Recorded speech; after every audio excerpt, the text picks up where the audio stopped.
Hello guys, welcome back to my channel. मेरा नाम है गोविंद और आप देख रहे हैं अपना चैनल ऑल इज़ वेल। तो दोस्तों, मैं आज एनआईटी दुर्गापुर के बारे में बात करूंगा, जिसमें हम लोग PhD program, regular full time course और प्रोफेशनल पीएचडी प्रोग्राम भी कर सकते हैं। पार्ट टाइम भी हम लोग पीएचडी प्रोग्राम कर सकते हैं। तो आइए इस वीडियो में और भी डिटेल में जानते हैं कि हम लोग किस किस फील्ड में पीएचडी प्रोग्राम कर सकते हैं, इसकी टोटल सीट्स अवेलेबिलिटी कितनी है, इसकी एप्लीकेशन फ़ीस कितनी है और इसकी लास्ट डेट कब तक हम लोग फिलअप कर सकते हैं इस फॉर्म को, एनआईटी दुर्गापुर के पीएचडी फॉर्म को। तो आइए शुरू करते हैं इस वीडियो को।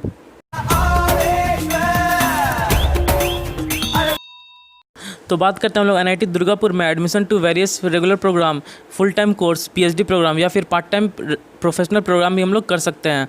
तो देख सकते हैं यहाँ पे आप स्क्रीन पे कैटेगरी ए में regular research scholar with institute fellowship को कैटेगरी ए में रखा गया है। और इसकी यदि सीट्स अवेलेबिलिटी की बात करें तो यहाँ पे आप देख सकते हैं डिपार्टमेंट है biotechnology, civil engineering, chemical, CSE, chemistry, ECE, electrical engineering भी डिपार्टमेंट रखी गई है। और भी इसकी डिपार्टमेंट है और आगे देखते हैं, जैसे कि earth science and environmental studies, humanity and social science, mathematics, mechanical engineering, metallurgical and material engineering, management studies and physics. इतनी टोटल 14 इसकी डिपार्टमेंट रखी गई है। और साइड बाय साइड आप यहाँ पे देख सकते हैं, मैं स्क्रीन को थोड़ा छोटा करना चाहूँगा और यहाँ पे आप कैटेगरीज वाइज यहाँ पे आप देख सकते हैं टोटल राइट हैंड साइड में टोटल हर एक डिपार्टमेंट के अनुसार इसकी टोटल सीट्स रखी गई है। और यहाँ पे आप कैटेगरी वाइज जैसे कि EWS general category, OBS non creamy layer, SC ST और पीडब्ल्यूडी कैटेगरी के लिए टोटल सीट्स भी यहाँ पे डिवाइड करके दी गई है इस वीडियो में। तो अब बात करते हैं हम लोग कैटेगरी बी के बारे में। मैं जूम कर देता हूँ यहाँ पे, थोड़ा आप लोग को अच्छे से दिख जाएगा। तो बात करते हैं हम लोग कैटेगरी बी के बारे में, तो कि regular research scholar with financial support from government program sponsored by DST, CSIR, UGC, etc.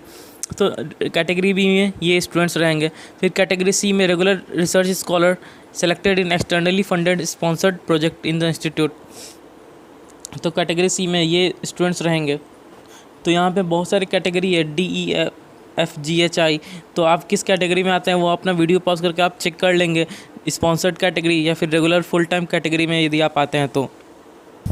फिर availability of seats under various category other than category A in different departments. तो यदि आप कैटेगरी ए में नहीं आ पाते हैं तो फिर कैटेगरी ABCD जो GHI तक जाती है कैटेगरी, उसमें जो टोटल सीट्स है उसकी vacancy under various program PhD program के साथ यहाँ पे आप देख सकते हैं category BCFGHIJ with their departments. Left hand side में आप डिपार्टमेंट देख सकते हैं, जैसे कि बायोटेक्नोलॉजी में सीट्स अवेलेबल है। यहाँ पे देख सकते हैं बी कैटेगरी में यस, सी में यस, एफ में नो, जी में नो, एच में यस, आई में नो, जे में यस। तो इस तरह से आप देख सकते हैं हर एक department wise category yes no करके दी गई है। तो आप अपने जिसमें आप अप्लाई कर रहे हैं उसमें आप चेक कर सकते हैं इसमें सीट्स अवेलेबिलिटी है कि नहीं।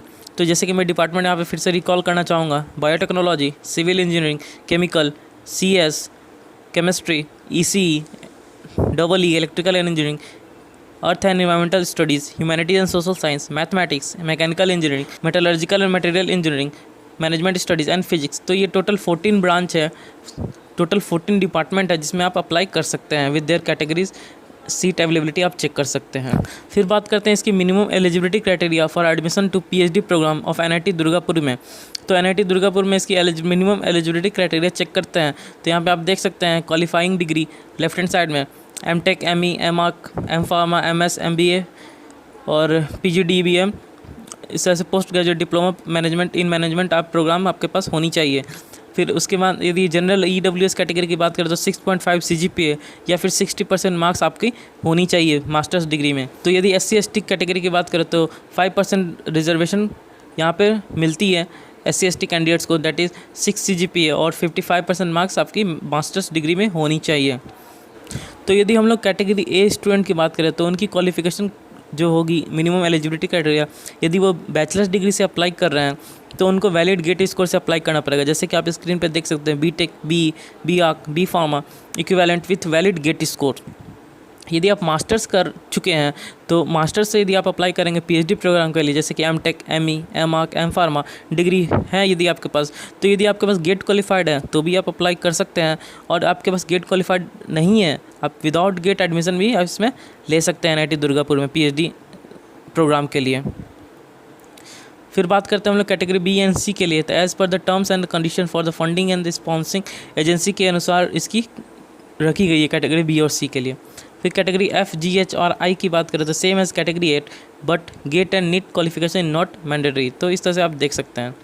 और यहाँ पे स्टार मार्क्स यहाँ पे दिया गया, all degree must be from the institute university recognise by UGC, AICTE या एमएचई के साथ होनी चाहिए। तो इस अनुसार से आप अपनी एलिजिबिलिटी क्राइटेरिया भी चेक कर सकते हैं। तो जैसे कि आप स्क्रीन पे देख सकते हैं, डिपार्टमेंट बायोटेक्नोलॉजी में इसकी minimum eligibility criteria BTech, MTech, MS, MSc in relative subjects होनी चाहिए। फिर सिविल इंजीनियरिंग सीई में BTech in civil engineering, construction, earthquake, structure, aerospace और इसी तरह की बैचलर डिग्री होनी चाहिए।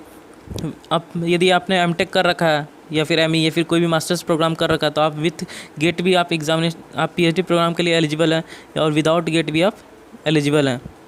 तो इस तरह से आप देख सकते हैं यहाँ पे chemical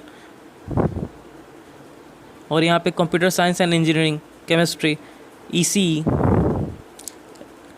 electrical engineering, earth and environmental studies, humanity and social studies, mathematics, mechanical engineering में भी आप देख सकते हैं एलिजिबिलिटी क्राइटेरिया और इसकी स्पेशलाइजेशन भी आप चेक कर सकते हैं यहाँ पे। तो मैं अच्छे तरह से इसको बताना चाहूँगा कि आपको वीडियो पॉज करके आप देख सकते हैं इस डिटेल्ड में। फाइनेंशियल स्कॉलरशिप या सपोर्ट की बात करो तो कैटेगरी ए के स्टूडेंट्स को स्कॉलरशिप प्रोवाइड करी जाएगी गवर्नमेंट ऑफ इंडिया के द्वारा, एमएचआरडी के द्वारा। और एप्लीकेशन की बात करें तो यहाँ पे आप देख सकते हैं मोड ऑफ एप्लीकेशन इसकी प्योरली ऑनलाइन एप्लीकेशन फॉर्म है, जो कि आप NITD-PhD-admission.com पे आप अप्लाई कर सकते हैं या फिर इसके NIT दुर्गापुर के ऑफिशियल वेबसाइट पर जाके भी आप अप्लाई कर सकते हैं। फिर मैं बात करूँगा इसकी एप्लीकेशन फ़ीस की, तो ₹1500 इसकी एप्लीकेशन फ़ीस रखी गई general, OBC, non creamy layer students के लिए, EWS स्टूडेंट के लिए, और ₹1000 फॉर SC, ST और PWD कैंडिडेट्स के लिए इसकी एप्लीकेशन फ़ीस रखी गई है, जो कि ये नॉन रिफंडेबल है। तो आप अच्छे से अप्लाई करें इसको। तो इंपॉर्टेंट डेट्स की बात करें तो last date for online submission application form की लास्ट डेट 15 सितंबर 2020 टिल 5 PM तक रखी गई है। तो यदि आपका इंटरेस्ट है PhD NIT दुर्गापुर से करने का तो आप 15 सितंबर 2020 से आप पहले अप्लाई कर लें। फिर date of publication of list of applicant की लिस्ट निकाली जाएगी, पहली लिस्ट 18 सितंबर 2020 को। फिर डॉक्यूमेंट वेरिफिकेशन 22 सितंबर। फिर date of publication of shortlisted 25 सितंबर। तो इस तरह से आपकी डेट यहाँ पे रखी गई है। फिर यदि आपकी ऑनलाइन एडमिशन टेस्ट या फिर वाइवा होगा तो 28 सितंबर से 30 सितंबर के बीच में आपकी ऑनलाइन एडमिशन टेस्ट और वाइवा कंडक्ट कराई जाएगी। मे बी ये ऑनलाइन एडमिशन टेस्ट होगा, मे बी ये ऑनलाइन इंटरव्यू भी लिया जा सकता है। तो इस तरह से आप वीडियो पॉज करके और भी डिटेल्स, इंपॉर्टेंट डेट्स देख सकते हैं। तो यदि डॉक्यूमेंट्स की बात करें तो at the time of admission आपको किस किस डॉक्यूमेंट की ज़रूरत होगी, तो आप डॉक्यूमेंट्स रेडी रखें, क्योंकि डॉक्यूमेंट्स के आधार पे बहुत सारी दिक्कतें, प्रॉब्लम्स फेस करनी पड़ती है स्टूडेंट्स को। तो मैं डॉक्यूमेंट एक एक करके बताऊंगा और आप इसको डॉक्यूमेंट को रेडी रखें, तैयार रखें अपने पास।